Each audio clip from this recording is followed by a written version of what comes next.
우리가 하나님께 구하여 받아야 될 중요한 복들이 많이 있지만 그 복 중에 정말 중요한 복은 만남의 복이라고 여러분에게 여러 번 말씀을 드렸습니다. 이 만남의 복은 아무리 강조해도 지나치지 않습니다. 특별히 우리가 인생을 살아가면서 정말 좋은 사람을 만난다고 하는 것은 우리들의 삶에 정말 중요한 하나님의 복이지요. 그렇기 때문에 만남을 먼저 소중하게 생각해야 되고, 그리고 그 만남의 기회를 아름답게 만들어 가야 됩니다. 만남의 축복은 일방적일 수 없습니다. 서로 잘 만들어야 되는 것이지요. 예수님을 만나서 구원받은 사람들이 많습니다. 예수님 만나서 병도 고치고, 예수님께서 귀신도 쫓아내주고, 예수님을 만나서 죽었다가 살아난 사람도 있습니다. 그러나 예수님을 만났지만 예수를 핍박하고 예수를 조롱하고 예수를 십자가에 못 박아 죽인 사람들도 있습니다. 만나는 것이 다가 아니라 그 만남을 어떻게 만들어 가느냐가 중요한 것이지요. 오늘 우리가 읽은 본문의 말씀을 현대어 성경으로 쉽게 번역되어져 있는 것을 다시 한번 읽어 드리겠습니다. 너희는 세상을 맛있게 만드는 소금이다. 그런데 만일 너희가 그 맛을 잃어버린다면 어떤 일이 생기겠느냐? 너희는 아무데도 쓸데없게 되어 밖에 버려져 사람들에게 짓밟히게 될 뿐이다. 너희는 세상의 빛이다. 즉 모든 사람이 볼 수 있도록 밤에 불을 밝혀둔 언덕 위에 마을과 같다. 등잔에 불을 밝히고 뒷박으로 그 등잔을 덮어놓는 사람은 아무도 없다. 방안을 환하게 밝히려면 누구나 그 등잔을 등잔대 위에 얹어 놓지 않느냐. 너희 빛을 가리지 말고 모든 사람들에게 환하게 비추어라. 모든 사람에게 착하게 행동하라. 그래서 그들이 너희 착한 행실을 보고 하늘에 계신 너희 아버지를 찬양하게 하여라. 이 말씀의 핵심은 선한 영향력입니다. 그리스도인들이 세상을 어떻게 살아야 하는지, 우리가 하나님께 영광을 돌린다는 말을 많이 하지요. 여러분들이 기도하실 때나 찬양하실 때나 뭐 말을 하다가 보면 하나님께 영광을 돌립니다, 이렇게 말을 많이 합니다. 하나님께 영광을 돌린다고 하는 말은 뭘까? 아주 쉽게 얘기하면 우리의 말과 행동을 통해서 하나님이 드러나는 것입니다. 즉 우리의 삶을 통해서 하나님의 모습이 나타나는 것이지요. 사도 바울은 나는 사나 죽으나 무엇을 먹든지 마시든지 다 하나님의 영광을 위해서 한다라고 했습니다. 다시 말하면 사도 바울은 자신의 삶을 통해서 하나님을 보여주었습니다. 사람들이 우리를 얘기할 때 뭐라고 얘기할까요? 사람들이 여러분을 얘기할 때 뭐라고 얘기할까요? 여러분의 자식들은 여러분을 뭐라고 얘기할까요? 아, 그래. 그래도 그 사람 하나 있잖아. 그래도 내게는 그 사람이 있지. 그래, 우리에게는 그 사람들이 있지. 그 사람들이 누구냐? 그리스도인들이고, 더 나가서 원주 제일교회가 있잖아. 이런 얘기를 들어야 하나님의 영광이 돌려진다는 것이죠. 오늘 이 말씀의 거울 앞에서 나는 누구에게 어떻게 보여지는지를 한번 점검해 보는 시간이 되시기를 바랍니다. 첫째, 우리는 세상을 맛있게 만드는 소금, 세상에 두려운 밤을 희망을 주는 빛으로 살아야 하는 그 첫 시작은 가족들로부터 시작이 되어야 됩니다. 태어나서 교회에 처음 아기들이 나오면 제가 그 아이를 안고 이 제단에서 축복 기도를 해주고 여러분 모두가 다 그 아이를 위한 축복송을 불러줍니다. 그 아기들을 안고 그 얼굴을 보면서 하나님 앞에 축복 기도를 할 때마다 가슴에 벅찬 복된 마음이 듭니다. 아기들을 품에 안을 때마다 이 아이는 참 복이 많은 아이구나. 세상에 그 많은 부모들 중에서 예수 믿는 부모를 만나서 거기서 태어나서 목사의 품에 안겨서 하나님 앞에 축복 기도를 받는다고 하는 것이 얼마나 복된 일입니까? 세상에 이보다 더한 축복이 있을까요? 저는 그 아기를 안고 기도할 때마다 하나님, 이 아이가 좋은 부모, 예수 믿는 부모를 만나서 태어난 것처럼 살아가는 동안 좋은 친구들 만나고 좋은 선생님들 만나고 좋은 목사님도 만나는 축복을 받게 하여 주십시오. 그리고 좋은 이웃도 만나고 좋은 배필도 만나게 해주시고 더 나아가서 이 아이를 만나는 사람들에게 빛과 소금이 되어서 이 아이를 만난 사람들에게도 이 아이 때문에 하나님의 복을 누리고 행복해지기를 원합니다 라는 마음으로 기도해 줍니다.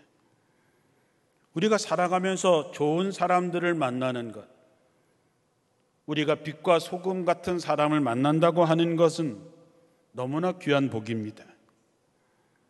더 나아가서 이 아이가 살아가면서 진정으로 존경하고 이 아이의 생에 영향을 줄 수 있는 단 한 사람을 만날 수만 있다면 이 아이의 인생은 보장된 것이나 다를 바가 없습니다. 여러분의 자녀들을 위해서 기도하실 때 이런 만남이 있게 해달라고 기도하시기를 축원합니다. 그보다 더 중요한 기도가 있습니다. 그것은 우리 아이들이 정말로 존경할 만한 영적인 스승을 만나는 것입니다. 그래서 그의 신앙에 영향을 받고 그를 본받아서 믿음의 생활을 잘 할 수 있는 아이들이 될 수만 있다면 그 이상의 축복이 어디 있을까요? 그런데 여러분이 진정 여러분의 자녀들을 사랑하시고 여러분의 손주들을 사랑하신다면, 그들이 성공적인 삶을 살기를 원하신다면 여러분의 자녀들이 영적인 스승을 만날 수 있도록 기도해야 하는데, 더 중요한 것은 그 영적인 스승이 바로 여러분이 되라고 하는 것입니다. 왜냐하면 그 아이들은 여러분과 가장 많은 시간을 보낼 수 있기 때문입니다. 여러분 한번 상상해 보십시오. 여러분의 사랑하는 자녀들이, 여러분의 손주들이 세상에서 가장 존경하는 스승이 누구냐라고 물었을 때 우리 어머니입니다, 우리 아버지입니다, 우리 할아버지입니다, 우리 할머니입니다 라고 얘기할 수 있다면, 그 사랑하는 자녀들에게 가장 영적인 큰 영향을 끼친 사람이 바로 여러분이라고 고백이 되어진다면 그 축복을 우리가 어떻게 감당할 수 있을까요? 그러기 위해서 우리는 영적인 지도력을 사모해야 되고, 영적인 지도자가 되기 위해서 더욱 기도하고 노력해야 됩니다. 우리가 자신을 돌아볼 때에 우리가 내 자녀에게, 손주들에게 영육간에 영향을 끼칠 만한 삶과 신앙의 영향력을 주었는가 한번 생각해 보십시오. 찬송가 199장 찬송은 우리가 너무나 잘 아는 찬송입니다. 나의 사랑하는 책 비록 헤어졌으나 어머님의 무릎 위에 앉아서 재미있게 듣던 말 그때 일을 지금도 내가 잊지 않고 기억합니다.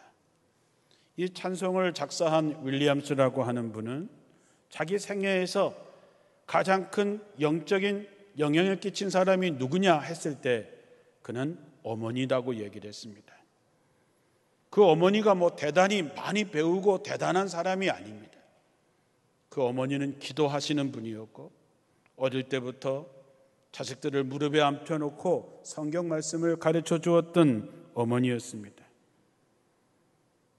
그래서 그는 자기가 평생을 살아가면서 가장 영적인 영향력을 준 사람이 누구냐 했을 때 어머니라고 얘기할 수 있는 것이죠. 4절에 이렇게 고백합니다. 그때 일은 지나고 나의 눈은 환하오. 어머님의 말씀을 기억하면서 나도 시시때때로 성경 말씀 읽으며 주의 뜻을 따라 살려 합니다. 아마도 이 어머니는 돌아가셨겠지요.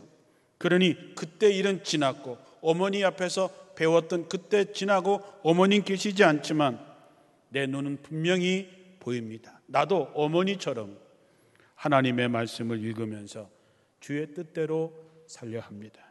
얼마나 귀한 고백입니까? 우리 자녀들에게 우리가 이러한 영적인 힘을 물려줄 수 있다면 얼마나 복된 일이겠습니까? 사랑하는 성도 여러분, 우리가 빛과 소금이 되는 것이 세상을 향해서 대단하게 하기 전에 여러분의 자녀들, 여러분의 손주들, 여러분의 가족들에게서부터 빛과 소금이 되는 여러분 되시기를 주님의 이름으로 축원합니다. 두 번째는 우리와 가까이 하는 사람들에게 나는 어떤 모습일까를 생각해 보는 것입니다. 여러분은 아내에게 어떤 남편이십니까? 여러분의 남편에게 여러분은 어떤 아내이십니까? 여러분의 친구들, 이웃 사람들, 직장 동료들에게 우리는 무엇을 보여주고 있습니까? 무엇을 보여주고 있느냐라고 하는 말은 어떤 영향력을 끼치고 있느냐 하는 것이죠.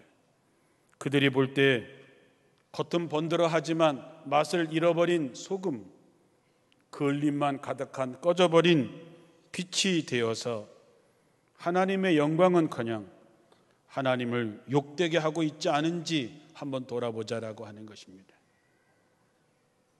오늘 말씀을 준비하는 중에 아브라함의 이야기 중에서 아브라함의 모든 것을 맡아 하는 엘리에셀이라고 하는 종이 있었습니다. 창세기 15장 2절에 보면 아브라함이 이르되 주 여호와여 무엇을 내게 주시려 하나이까? 나는 자식이 없사오니 나의 상속자는 이 다메섹 사람 엘리에셀이니이다. 아브라함에게 하나님께서 복을 주시겠다고 얘기했을 때 아브라함은 나는 자식이 아직 없어서 물려줄 사람이 없으니 이제 나의 상속자는 바로 이 다메섹 사람 엘리에셀입니다. 그만큼 신뢰를 받고 있는 종이었습니다. 창세기 24장에 보면 아브라함이 이 엘리에셀에게 자기 고향에 가서 자기 아들 이삭을 위한 아내를 데리고 오라고 얘기합니다. 정해진 것은 없습니다. 거기에 누가 있는지도 모릅니다. 그러나 아브라함은 하나님께서 자기에게 하신 약속을 믿었습니다. 그래서 이렇게 얘기하지요. 그 종에게 얘기합니다. 하늘에 계신 하나님께서 우리 아버지가 사시던 고향, 우리 친척들이 살고 있던 그 고향 땅에서 나를 이곳으로 인도하셨다. 그러면서 나에게 분명하게 약속하시기를 이 땅을 내 몸에서 난 내 후손들에게 주시겠다고 하셨다. 하나님께서 너보다 앞서서 하나님의 사자를 보내실 것이다. 하나님의 심부름꾼을 보내실 것이다. 그러니 걱정 말고 그곳에 가서 하나님께서 우리 아이와 혼인할 처녀를 보내주실 것이다 라고 하는 것이죠. 엘리에셀이 아브라함의 고향에 도착했을 때 이렇게 기도합니다. 우리 주인님 아브라함이 섬겨 모시는 하나님 여호와여, 오늘 이곳까지 찾아온 목적을 잘 이룰 수 있도록 도와주소서. 우리 주인님께 하신 약속을 꼭 이루어 주시옵소서. 은총을 베풀어 주시옵소서. 엘리에셀은 택한 백성이 아닙니다. 하나님이 엘리에셀하고 약속한 것은 없습니다. 엘리에셀은 아브라함의 모든 것을 맡고 있는 사람이니까 아브라함을 가장 잘 아는 사람이었습니다. 그는 아브라함이 하나님에 대한 절대적인 믿음을 갖고 있는 것을 보았고 하나님께서 아브라함을 어떻게 축복하시는지를 보았습니다. 그래서 그는 아브라함의 약속을 믿었기 때문에 하나님께 기도할 수 있었던 것이지요. 여러분, 가까이 살면서 신뢰를 얻는다고 하는 것, 가까이 살면서 그에 대해서 굳은 믿음을 갖는다고 하는 것이 인간관계에서 그렇게 쉽지 않습니다.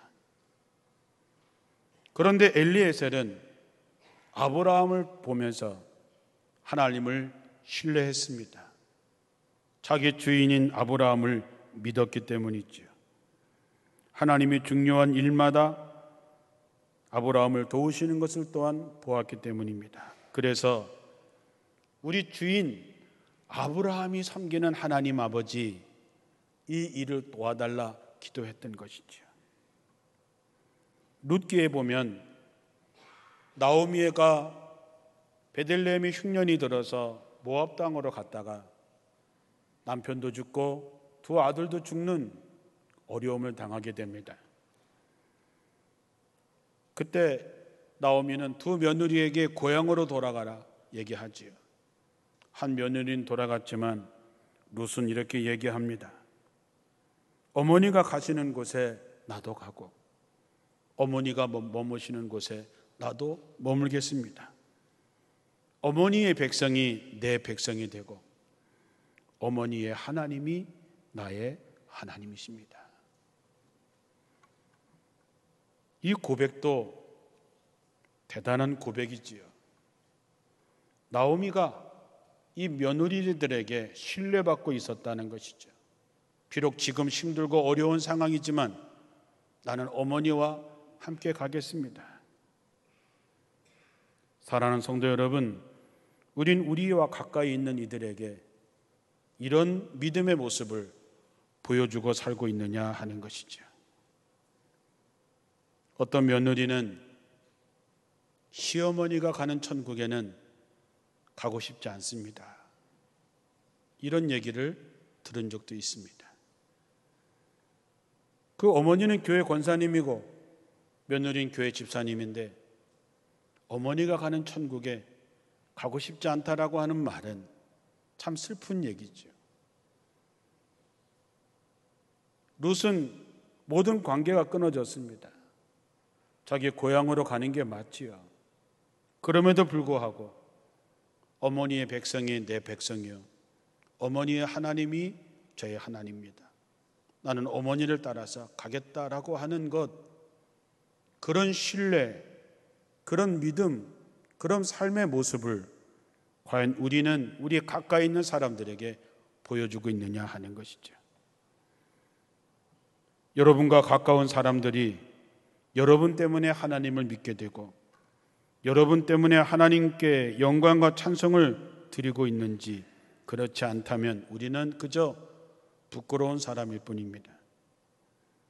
우리가 정말로 하나님을 믿고 사랑한다면 내 가까이 함께하는 이들에게 그 믿음과 사랑을 분명히 보여줄 수 있어야 하고, 그들이 우리가 살아가는 모습을 보고 하나님을 믿고 하나님을 찬양할 수 있게 되어야 됩니다. 그게 빛과 소금의 삶인 것이죠.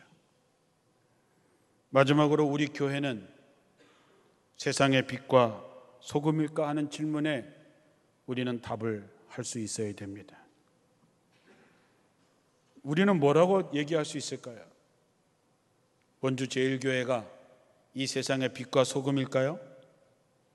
그렇게 생각하십니까? 원주 제일교회, 원주의 어머니 교회, 그 자부심이 우리에게 대단하지요. 117년의 역사를 자랑하는 교회, 큰 교회.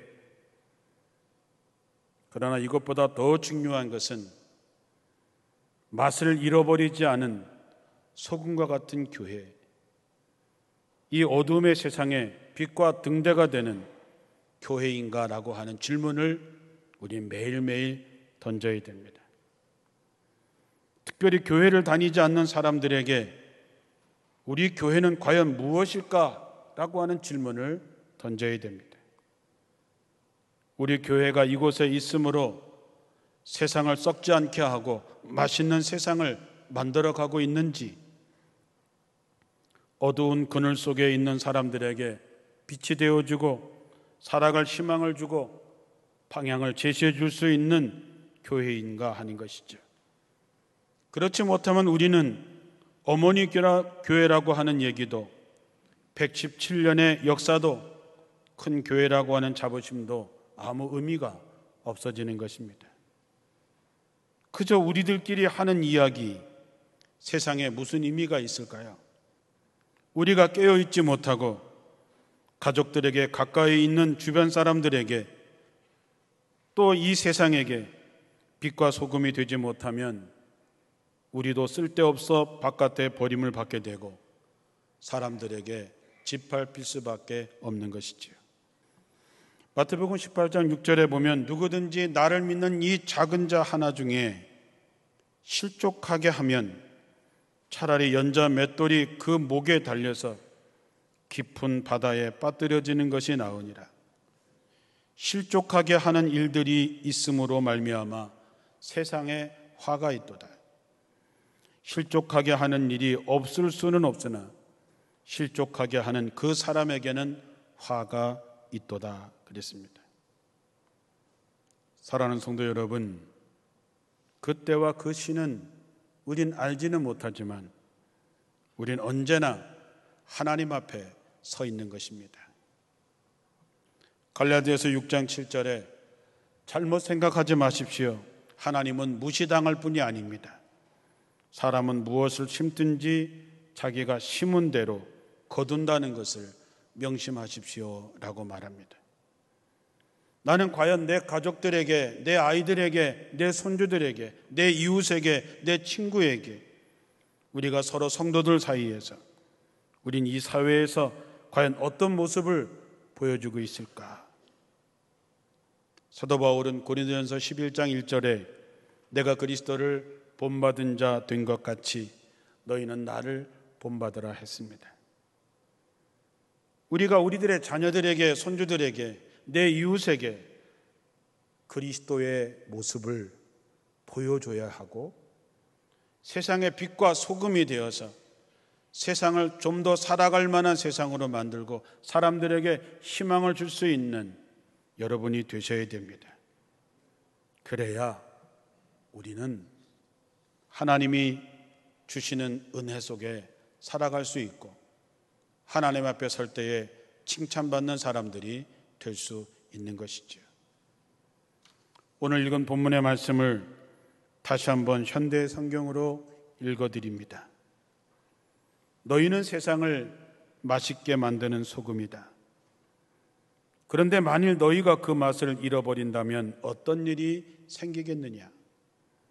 너희는 아무 데도 쓸데없게 되어 밖에 버려져 사람들에게 짓밟히게 될 뿐이다. 너희는 세상의 빛이다. 즉 모든 사람이 볼 수 있도록 밤에 불을 밝혀둔 언덕 위에 마을과 같다. 등잔에 불을 밝히고 뒷박으로 그 등잔을 덮어두는 사람은 아무도 없다.